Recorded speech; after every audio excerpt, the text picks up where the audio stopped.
delivering news that's harder than the gym sock underneath your mattress. Didn't think we knew about it, did ya? Welcome back to your weekly Broke Ass Podcast. Now, here's your host. Hi, welcome to the Broke Ass Podcast. I am your host, the one and only Lowdown Dirty Shane. I want to thank you for joining us this week. I know we're a little bit flustered. We're not always on time, don't really have the best of schedules, but I'm working with what I got because, again, this is the Broke Ass Podcast, and sometimes work just gets in the way, you know what I'm saying? I want to remind you that you can always, if you want to learn anything about me, anything about the Broke Ass Podcast, or any of the other shows that I do, you can always go to lowdowndirtyshane.com. That gives you all the information that you need to know. Excuse me one second. Sorry, getting old, nose hairs kind of get out of the way, makes it itchy. You can go to lowdowndirtyshane.com. That'll give you all the information that you need to know about me and what I do and everything that I do.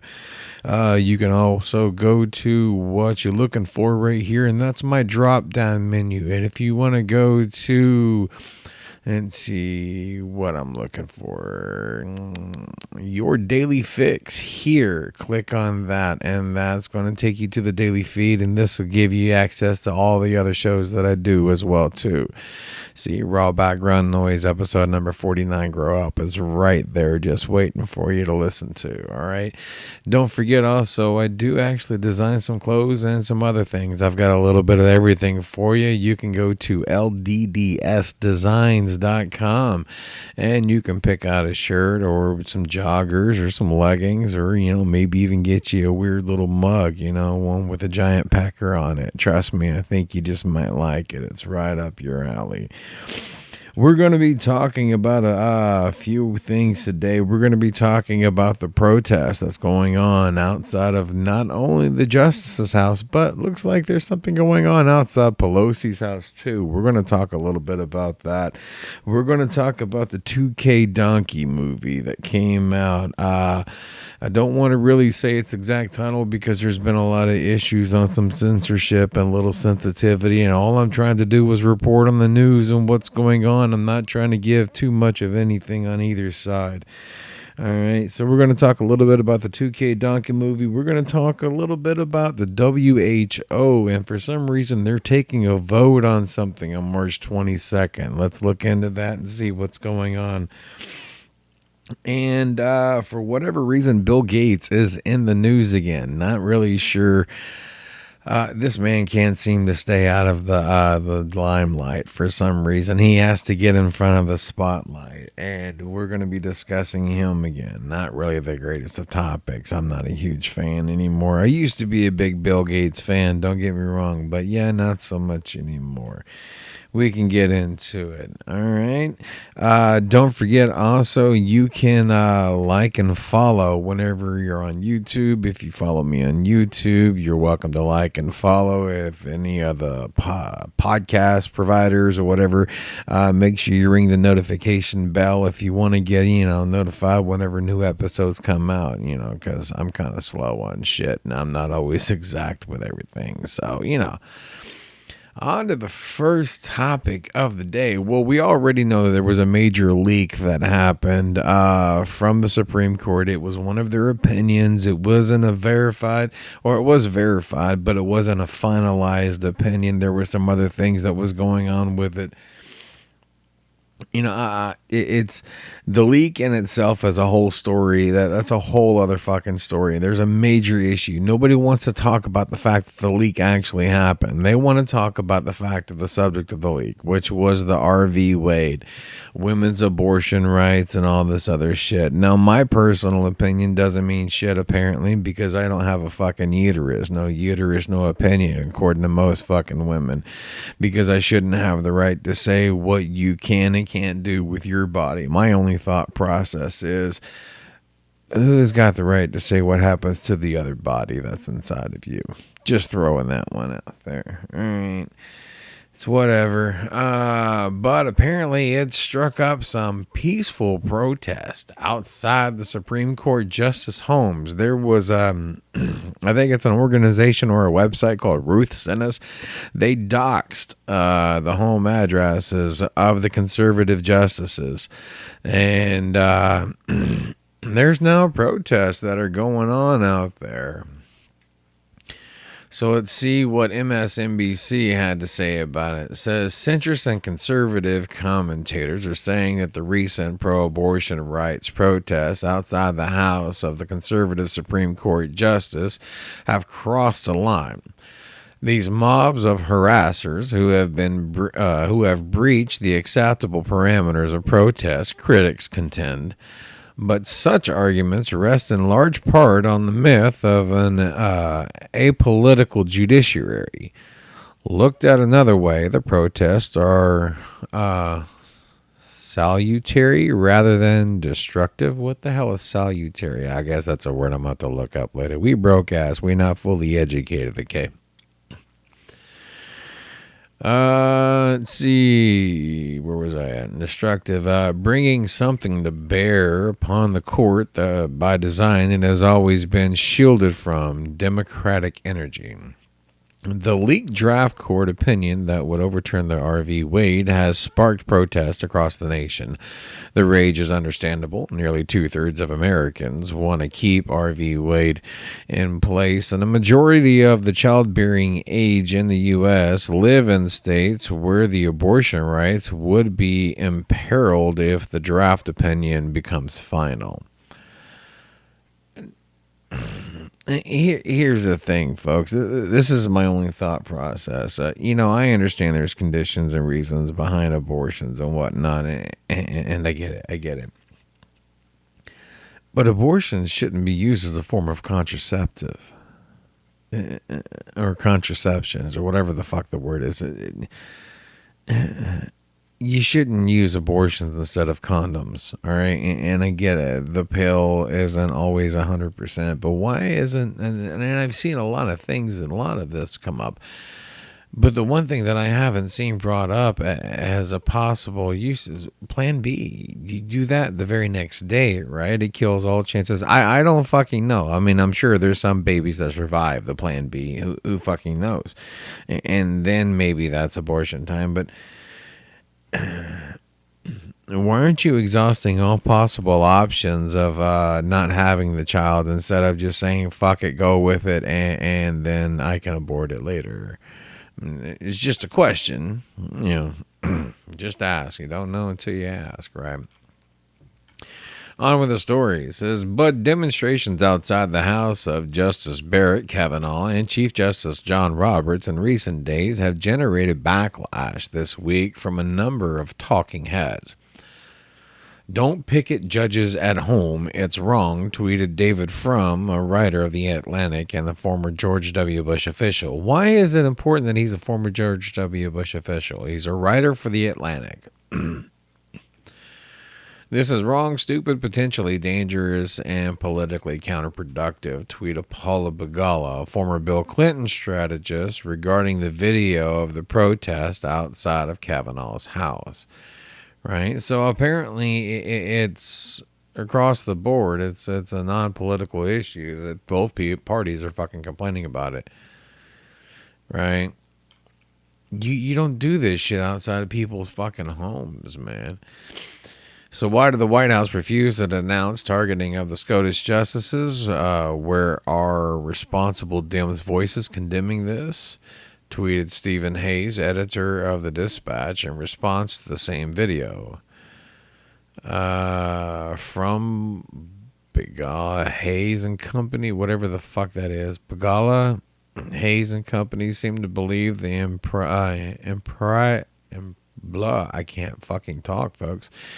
Impropriety of the protests is self-evident. Protesting outside a justice home is seen as inherently inappropriate because it's seen as a breach of tradition of public difference towards the justices and kind of harassment. I mean, it's very much fucking harassment when you're at somebody's fucking home. I mean, if you're protesting about something, you're going to be in public view, public sites, public areas. Just Supreme Court justice, be right there on the fucking steps, protesting at the fucking steps, right? You go to the fucking businesses. You go to where people live. That's the sanctity of fucking home. That's your privacy. That's supposed to be your fucking personal space. They're in your fucking personal space, man. The very nature of of being a Supreme Court justice involves I can't fucking read today, man. Insulation from any kind of engagement with regular citizens. These people make enormously influential decisions about the lives and liberty of all Americans, yet they are unelected, appointed based on often arbitrary procedural rules, operate in near total secrecy, and serve for life. Save the extremely unlikely possibility of impeachment for misconduct, they face little in the way of accountability for their actions. While certainly vexing for officials, it's normal in this day and age for protesters to peacefully question and challenge government officials outside the workplace, including outside their homes in response to a specific policy. Senators such as Joe Manchin engage with these challenges from citizens. They understand this is part of what it means to be involved in crafting policies that reshape the lives of hundreds of millions of people in a democracy. If one does not wish to put up with this kind of pressure, one has the option to not accept a position of extreme power as a public official who makes life and death decisions about other people. Okay, so this is how MSNBC is talking about it. Basically being nonchalant, you know, they can take it or fucking leave it. It doesn't make a fucking difference to them or whatever, right? They don't. And we already know MSNBC is quick to put their opinions into a lot of fucking shit. I mean, don't fucking lie.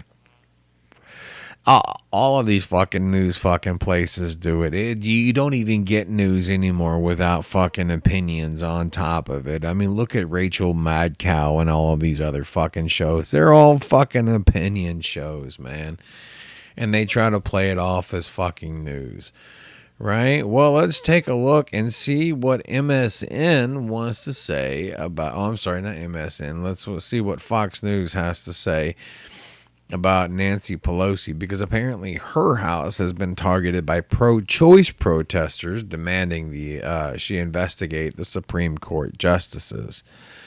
Right? I guess we needed to, what are we trying to investigate? It says pro-abortion activists have been protesting at churches at the homes of Supreme Court justices over the potential overturning of Roe v. Wade. Have now target on the agenda.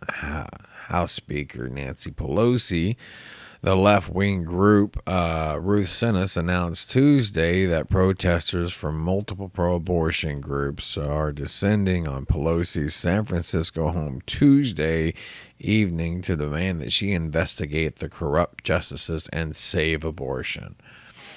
Okay, so now these people are not only going to the judges' houses, they're going to her fucking house too, right? Pro-abortion activists, let's see. We will be marching to the front door of Pelosi's Pack Heights mansion to demand save abortion, defend Roe, and Ruth Sinas tweeted.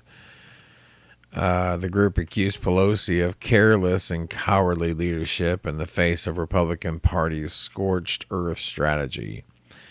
This is the monster that they fucking created because they've silently accepted all of these fucking protests and all of these gatherings and all of this bullshit that they're always fucking screaming it's coming back on them. This is on you, fucking Nance.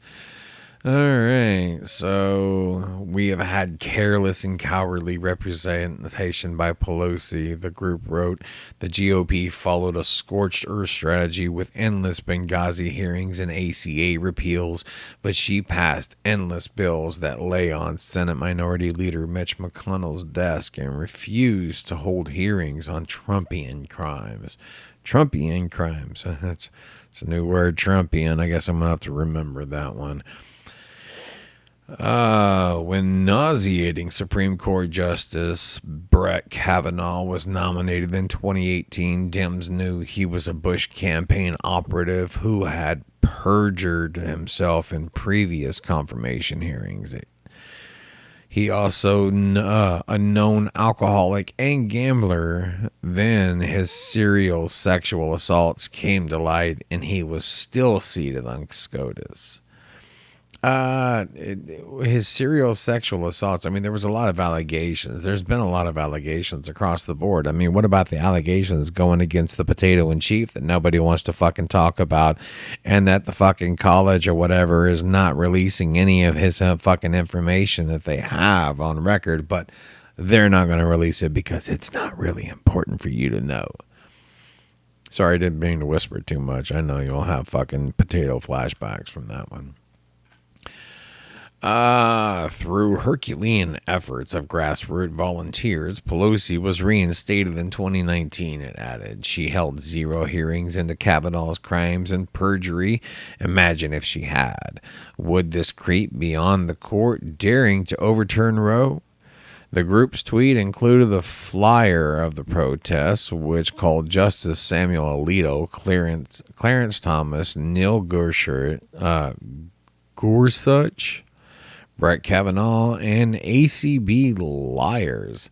Pelosi's office did not immediately respond to Fox News' digital request for comment. The protest comes amid escalating tensions surrounding the national abortion debate after a leaked draft opinion signaled the High Court is poised to overturn Roe v. Wade. Okay, so apparently they're going to be going to her fucking house now, but she's got multiple fucking mansions, so I'm not sure which one she's going to be hiding in. I don't think this is going to be an issue. She's even had one of her mansions fucking vandalized by people and shit, so this is fucking nothing new to her. What's your thoughts on this whole fucking situation? I personally believe that's personal space. You don't go fuck with people's homes and in their front fucking yard, because you come in my front yard, I'm going to fucking shoot you. That's all there is to it. Well, if I had a gun, I would shoot you. All right. On to the next topic of the day. Let's talk a little bit about the 2K Donkey film. See, I tried to look up the sales on this thing, right? And I went to IMDb. IMDb doesn't have anything. I checked out Box Office Mojo, right? Box Office Mojo gets all the fucking reports, even on independent fucking films, right? Nothing to report on this one. And this film has been out since fucking Tuesday. A solid fucking week it's been out. It was on a minimal release, and it sold out just about every one of the fucking showings. In the middle of the week, it was selling out all of its fucking showings that I was fucking looking at, right? It wasn't playing exactly near me, but I was looking at the ticket sales, and it was selling like crazy. And then when you look at this report right here from Yahoo Finances on later that weekend, on the 7th, whenever it released digitally, right?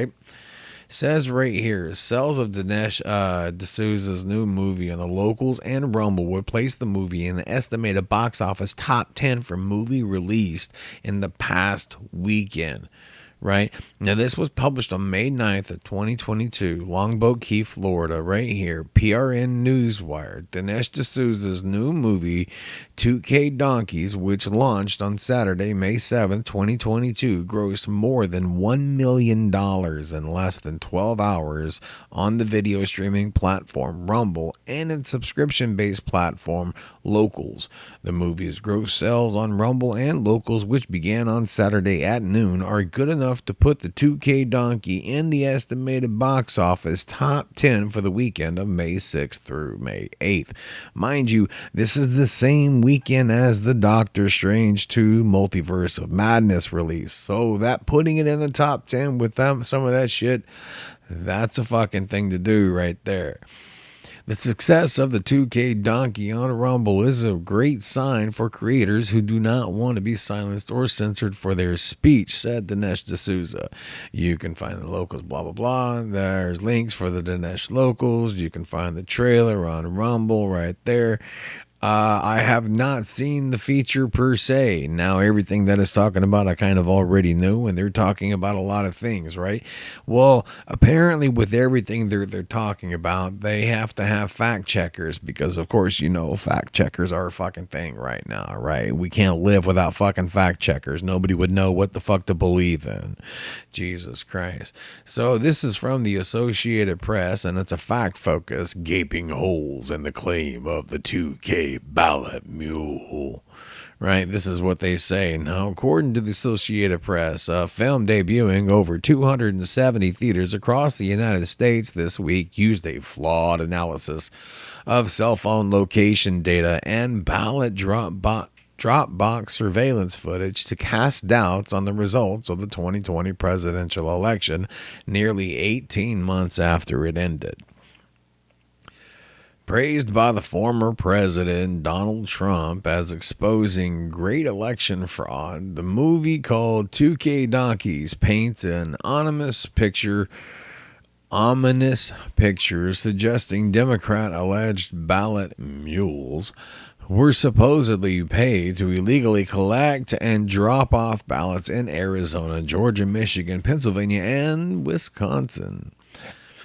But that's based on faulty assumptions, anonymous accounts, and improper analysis of cell phone location data, which is not precise enough to confirm that somebody deposited a ballot into a Dropbox, according to experts.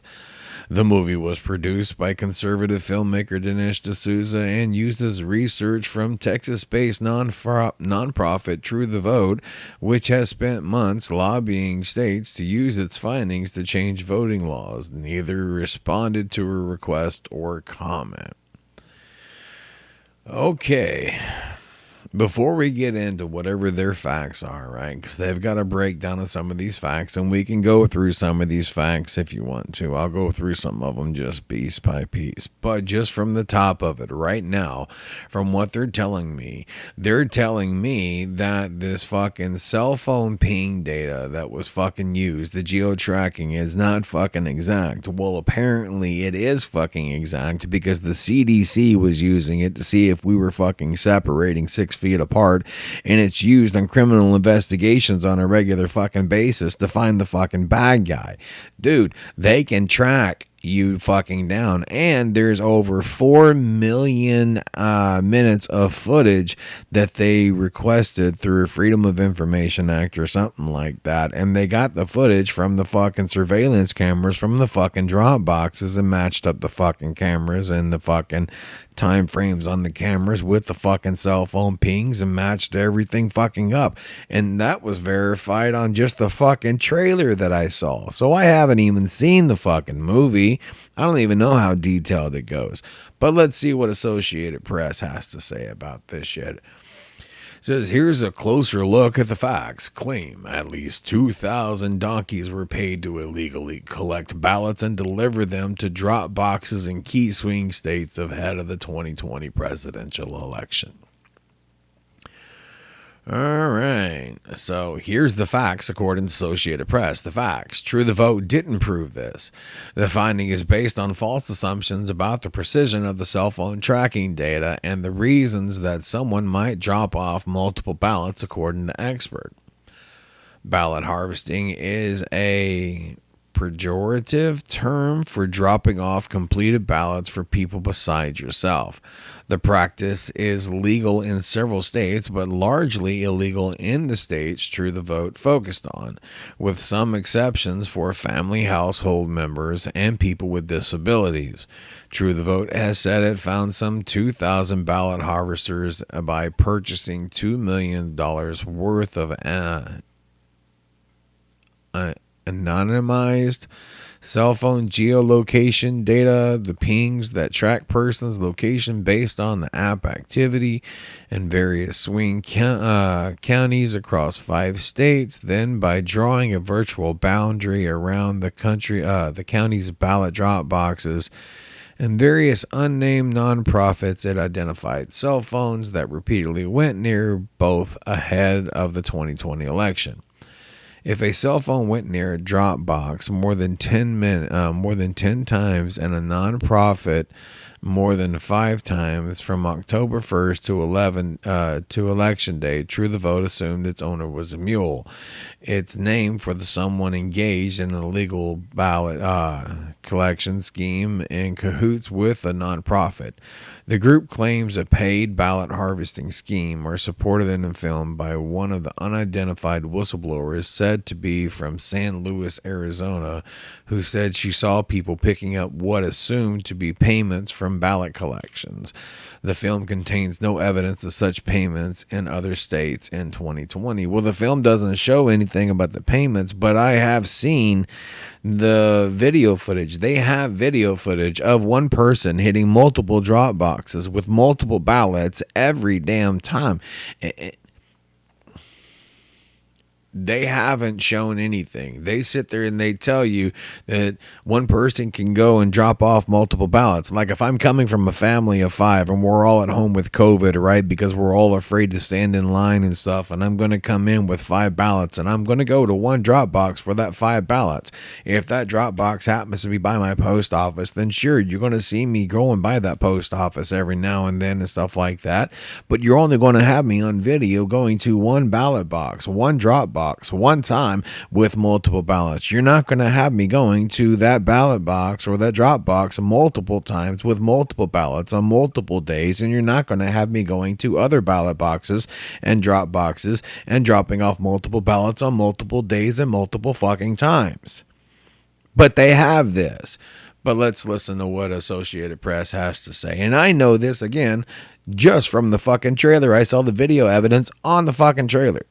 But I don't know anything.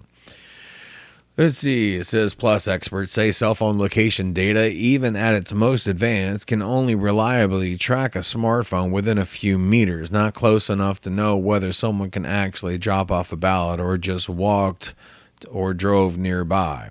Again, we're lining up cell phone timeframes, pings with data on the camera and the timeframes on the camera. But, you could use cellular evidence to say this person was in the area, but to say whether they were at the ballot box, you're stretching it a lot. See, there's always a pretty healthy amount of uncertainty that comes with this. And dude, oh my goodness, I can't.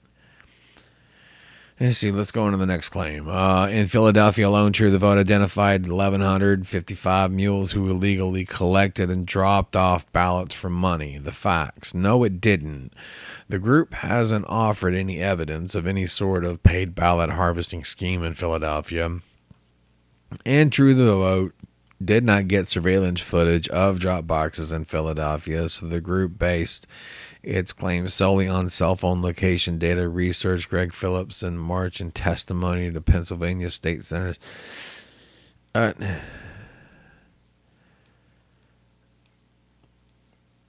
my God.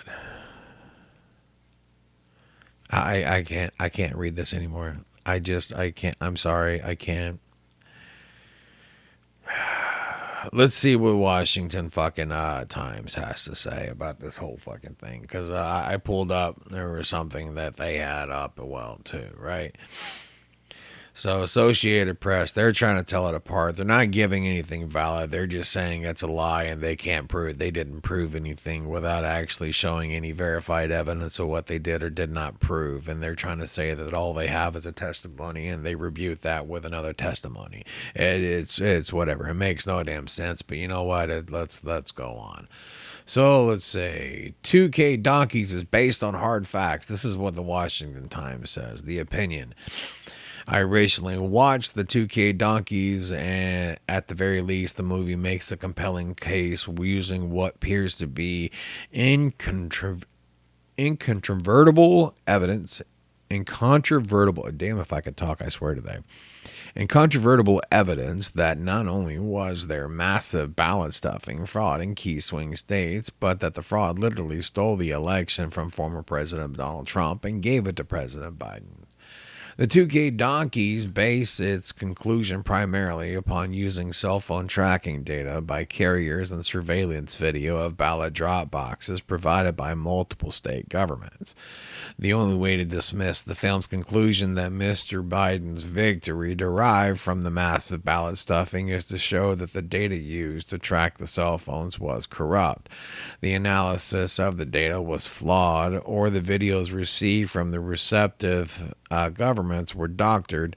No one has established any such impriorities, yet the mainstream media's knee-jerk reaction is to reject the film and its conclusions and offer absurd suggestions to explain how the data in the video evidence is false. It has been suggested that the people in the video are election workers retrieving ballots from the boxes, or that the cell phone data is of taxi drivers who happen to pass the ballot boxes. All one must do to reject such nonsense is watch the film. In a perfect journalistic world populated by real journalists, this film would indicate a large amount of smoke worthy of investigation. But again, the same super partisan leftist media is making zero effort to get the truth. I challenge any Democrat, Trump hater, and never Trumper to watch the film and see whether their rock solid belief in their honesty of Mr. Biden's election remains so afterwards. All right, and that's pretty much, I would agree with that one. It's straight and to the point on this one. It says what the movie said it was doing and whatnot. If you don't believe what the hell's going on, watch the damn movie. Watch the fucking movie, man. I don't know what to tell you. I haven't seen the movie, but I already know what it says, and I already know what happens, and I'm already living in the fucking outcome, unfortunately. All right, but I need other people to watch the fucking movie, because there's a lot of people out there that just won't believe anything until you put it in front of them. And you can believe this shit is doctored, and you can believe it's fucking fake or whatever like that. I give a shit, man. But watch the fucking movie. Give it a fucking chance. 2K donkeys, man. Look it up on Rumble and shit. They'll get you going in the right direction. Okay, so on to the next fucking topic of the day. Let's talk a little bit about the WHO. That would not be the Who or the Guess Who from the old music bands. It's more along the lines of the World Health Organization. See, apparently the World Health Organization is going to be taking a vote on March 22nd. Now, I tried to look this up, and all I could find was a lot of independent journalists and other people talking about it, and the World Health Organization had a little bit on it, but not really much of anything, and they were talking in circles, and it was kind of hard to understand.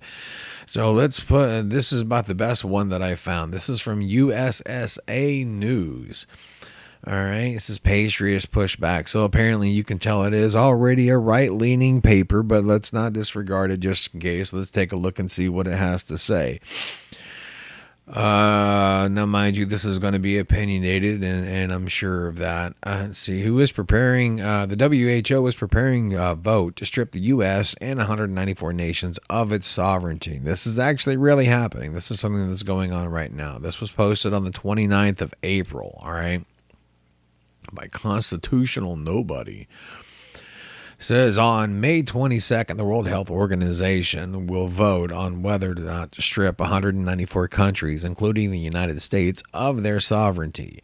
As part of the World Economic Forum's Great Reset goal, the WHO is aiming to alter a treaty that would give them global control over human health. The WHO World Health Assembly will vote on the issue from May 22nd to the 28th. In a new video, the Pulse's Joe Martino interviews Shabnam Palisa Mohammed, a member of the steering committee of the World Council for Health, who points out that the treaty gives the WHO, quote, an inordinate amount of power to make decisions in sovereign countries as to how the people live and how they deal with pandemics, from lockdowns to mandates over treatment. In an open letter on the WHO's pandemic treaty, the World Council for Health writes, in part, quote, the proposed WHO agreement is unnecessary and is a threat to sovereignty and inalienable rights. It increases the WHO's suffocating power to declare unjustified pandemics, impose dehumanizing lockdowns, and enforce expensive, unsafe, and ineffective treatments against the will of the people. It's the usual Marxist one-size-fits-all approach. Everyone will be on the same page, and science will cater to the global political whims.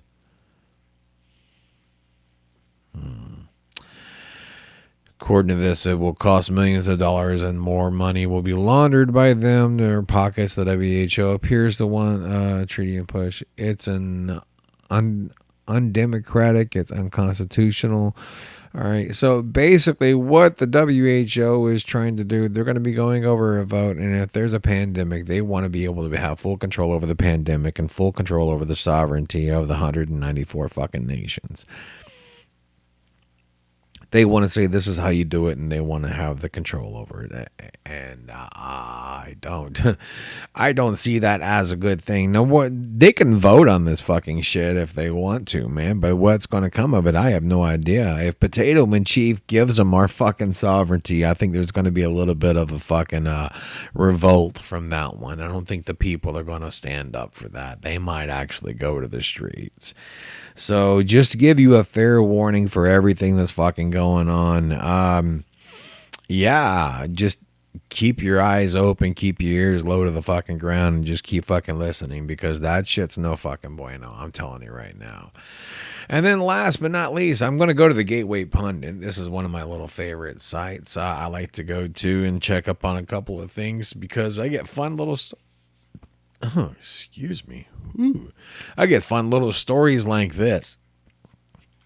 Vaxxed and boosted Bill Gates test positive for COVID.